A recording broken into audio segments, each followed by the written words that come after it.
Zaheerabad Congress party parliament అభ్యర్థి సురేష్ షెట్కర్ ఇప్పుడే nomination చేసి రావడం జరిగింది. అందులో భాగంగా చెప్పండి, ప్రచారం ఎలా ఉంది?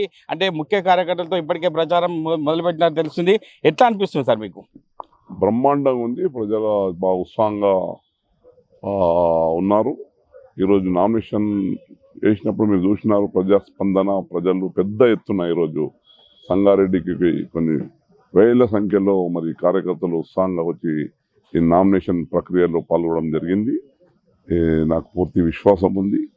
మా జైరాబాద్ పార్లమెంట్లో 7 నియోజకవర్గాల్లో మా దామోదర్ రాజనరసింహ ఇన్ఛార్జ్ మా మంత్రివర్యులుగా వారు ఉన్నారు. మరి మిగతా మా శాసనసభ్యులు అక్కడ మదన్మోహన్ రావు గారు కానీ, సంజీవ్ రెడ్డి గారు కానీ, మా లక్ష్మీకాంతరావు గారు కానీ, మిగతా రవీందర్ రెడ్డి గారు, అక్కడ చంద్రశేఖరరావు గారు, మరి మిగతా 7 నియోజకవర్గం సంబంధించిన ముఖ్య నాయకులు, కార్యకర్తలు, అభిమానులు, యువకులు పెద్ద ఎత్తున ఈరోజు రావడం జరిగింది. మరి స్పందన కూడా బ్రహ్మాండంగా ఉంది. నాకు పూర్తి విశ్వాసం ఉంది.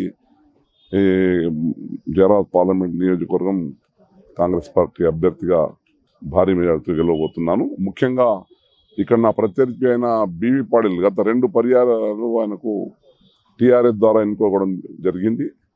మరి ఆయన కండువ మార్చుకొని టీఆర్ఎస్ పని అయిపోయిందని మరి కారు దిగి భూమి మీద వచ్చి కూర్చున్నారు. మరి వారు ఎటువంటి కార్యక్రమాలు గత 2 పర్యాయాలు ఎటువంటి అభివృద్ధి కార్యక్రమాలు చేయలేదు. ఎక్కడ వెళ్ళినా జనాలు నిలదీస్తూ ఉన్నారు, అయ్యా పాటిల్ గారు, బిజినెస్ పాటిల్ గారు, మీరు ఏం పని చేసినారని ప్రజలు నిలదీస్తూ ఉన్నారు. మరి ఈ 10 సంవత్సరాల్లో 2 పర్యాలు మరి ఎటువంటి అభివృద్ధి కార్యక్రమాలు ఎక్కడ లేదు, ప్రజలు అందుబాటులో లేడు. మరి నేను 2009 to 14 ఎంపీగా ఉన్నప్పుడు నేను అప్పుడు తెలంగాణ పోరాటంలో మరి పార్లమెంట్లో మా కాంగ్రెస్ పార్టీ హైకమాండ్ నచ్చజెప్పి మరి 12 మంది మా తెలంగాణ కాంగ్రెస్ ఎంపీలు నేను కొన్నిగా మరి కృషి చేసి తెలంగాణ తేవడం జరిగింది. దాంతోపాటు ఎన్నో అభివృద్ధి కార్యక్రమాలు కూడా మా ప్రాంతానికి ఆనాడు తేవడం జరిగింది. జాతీయ రహదారుల విషయం ఇప్పుడు సంగారెడ్డి జైరాబాద్ చూస్తూ ఉన్నారు, 4 లేన్ మా హయాంలోనైంది. ఇప్పుడు సంగారెడ్డి నాందేడ్ అకోలా రోడ్డు కూడా దానికి స్టేటస్ 2012 స్టేటస్గా తెచ్చి మళ్ళీ మీరు చూస్తూ ఉన్నారు. ఆ రోడ్డు కూడా ఆనాడు మా హయాంలోని మొదలైన రోడ్డు మొన్నటి వరకు కంప్లీట్ కావడం జరిగింది. అంటే నీమ్స్కే కానివ్వండి, ఎన్నో ఇప్పుడు కేంద్రీయ విద్యాలయసే కానీ, మోడల్ స్కూల్సే కానివ్వండి, మోడల్ డిగ్రీ కాలేజెస్ కానీ, ఇట్లా విద్యాపరంగా కూడా ఎన్నో కార్యక్రమాలు చేయడం జరిగింది. అంటే బీఆర్ఎస్ బీజేపీ ఇప్పటికే ప్రధానంగా ఆరోపిస్తుంది కాంగ్రెస్ ఇచ్చిన హామీలన్నీ బూటకమైన అంటున్నారు సార్. ఆ విషయంలో మీరు ఏం చెప్తారు సార్? ఈ వేదిక కాంగ్రెస్ ఏది చెప్తుందో చేస్తుందండి. ఇప్పుడు 5 గ్యారెంటీ కార్యక్రమాలు ఆల్రెడీ మొదలైనాయి. మిగతా కార్యక్రమాలు కూడా ఎన్నికల తర్వాత మా రేవంత్ రెడ్డి గారు చెప్తున్నారు, రుణమాఫీ 15th August లోపటినే 2 లక్షలు చేసే కార్యక్రమం చేస్తా ఉన్నాం. వచ్చే ఖరీఫ్కు 15,000 ఏదైతే రైతు బంధు ఉందో అది కూడా 15,000 ఫర్ ఎకర్కి ఇచ్చే కార్యక్రమం చేస్తా ఉన్నాం. మిగతా 5 అయితే ఇంప్లిమెంట్ మొదలైపోయినాయి కార్యక్రమాలు. మళ్ళా 6 కార్యక్రమాలు రాష్ట్ర ప్రభుత్వానికి కాకుండా కేంద్రం నుంచి మళ్ళీ 5 కొత్త కార్యక్రమాలు మనకు వస్తూ ఉన్నాయి.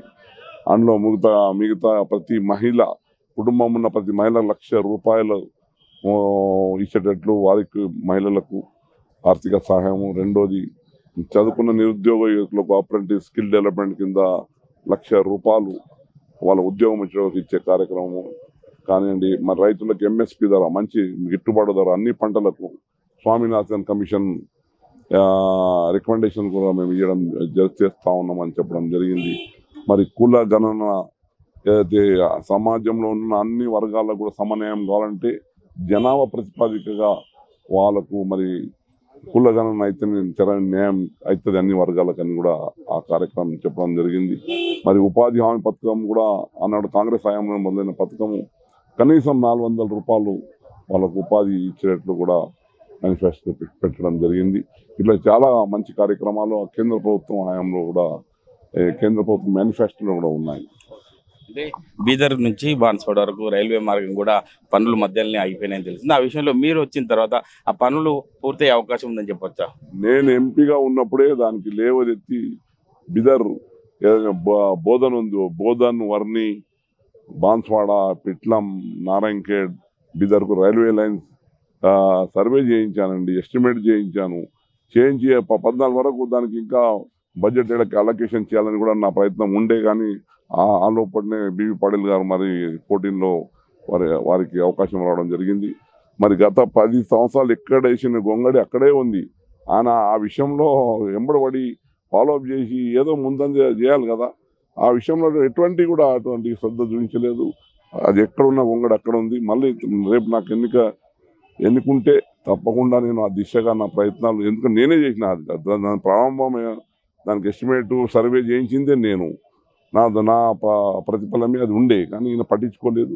మరి ఒకవేళ నేను ఎంపీకి ఎన్నికైతే తప్పకుండా ప్రాజెక్టుకు ఎంబడబడి ఈ ప్రాంతానికి రైల్వే లైన్ వచ్చే ప్రయత్నం చేస్తానని కూడా మనం చెప్తాను. అంటే రాష్ట్ర ముఖ్యమంత్రి ఆగస్టు 15 వరకు ఈ యొక్క హామీలన్నీ నెరవేరిస్తే నేను ఖచ్చితంగా నెరవేరకపోతే అంటే నేను రాజీనామా చేస్తానని చెప్పి హరీష్ రావు చెప్తున్నాడు. ఆ విషయంలో మీరు ఏం చెప్తారు సార్? హరీష్ రావు గారు ఏంటంటే ఇప్పుడు ముఖ్యమంత్రి మేము అనుకున్న కాంగ్రెస్ పార్టీ సంగతి మీకు తెలుసు. తెలంగాణ ఒకటే విషయంలో అండి, మీరు అర్థం చేసుకోండి. ఆంధ్రలో కాంగ్రెస్ పార్టీ 0 అవుతున్నప్పుడు తెలంగాణ ఇచ్చిన ఘనత కాంగ్రెస్ పార్టీ. వీరు హరీష్ రావు గారి రాజకీయం కోసం కాదు. ఆ రోజు కాంగ్రెస్ కలుపుతామని టీఆర్ఎస్ పార్టీ చెప్పిన వాళ్ళు కాంగ్రెస్ పార్టీ వెన్నుబడి 10 సార్లు కుటుంబ పాలన చేసుకున్నారా లేదా? అంటే మాట తప్పిన వాళ్ళు ఏదో అంటూ ఉంటారు.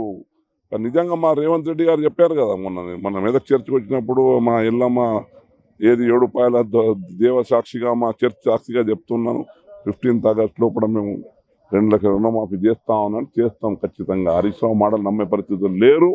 అది చాలా అయిపోయింది వాళ్ళ పాలన. ఇప్పుడు ఆయన మెదక్ సీటు కూడా ముందు ఆయనకు అక్కడ సిద్దిపేట మెదక్ సీటు గెలుచుకోమని ప్రయత్నం చేయమనండి. అంతేగాని రోజు సవాలు విసురుడే ఆయనకు అలవాటు అయిపోయింది. ఎందుకంటే వాళ్ళ దీంట్లోనే అయిపోయింది. ప్రభుత్వానికి అవకాశం ఇవ్వాలి కదండి. ఇప్పుడు వచ్చిన 3-4 నెలలని అన్నీ ఒకటేసారి చేయమని వాళ్ళు చేసిపోయే మాటలు. ఇంత పెద్ద అప్పు చిప్ప చెప్పి చేతిలో పెట్టారు 7 లక్షల కోట్లది తెచ్చి మళ్ళీ వాళ్ళే రోజు ప్రశ్నలు గుర్తిస్తున్నారు. అది భావ్యం కాదు. హరీష్ రావు గారు మీరు ఒక అనుభవజ్ఞులు, ఇంత పని చేసిన వాళ్ళు, ఒక రాజకీయం ఉండాలి, కానీ ఒక పద్ధతితో మాట్లాడి ఉండాలి మీ ప్రశ్నలు.